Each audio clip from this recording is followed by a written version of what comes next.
Hey there, Grace Point family.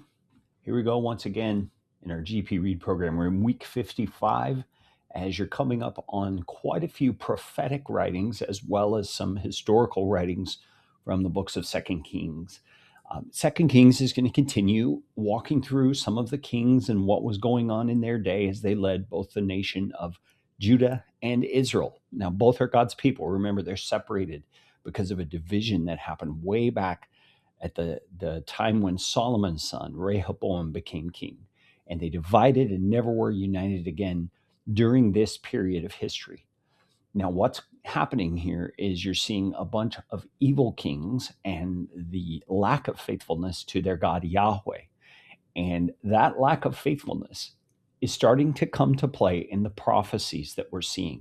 You're going to read in the book of Micah and in the book of Isaiah this week about prophecies against the nation for their lack of faithfulness, prophecies about them being carried away by other nations, both Assyria and Babylon. You're going to read about both of those.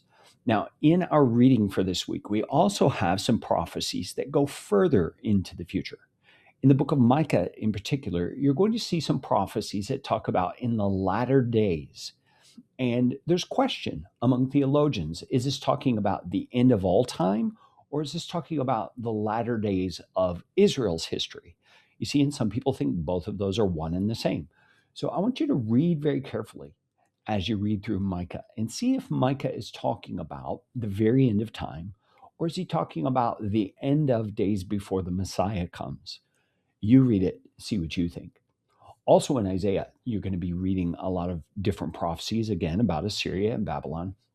You're also going to be reading God's judgment on those nations for their pride and for their pompous nature. And when you get to Isaiah, you're especially going to get into chapter 13.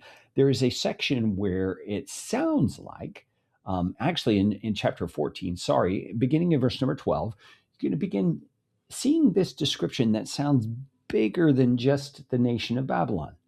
Many believe, beginning in verse 12, it's talking actually about Satan and the judgments that came against him because of his pride.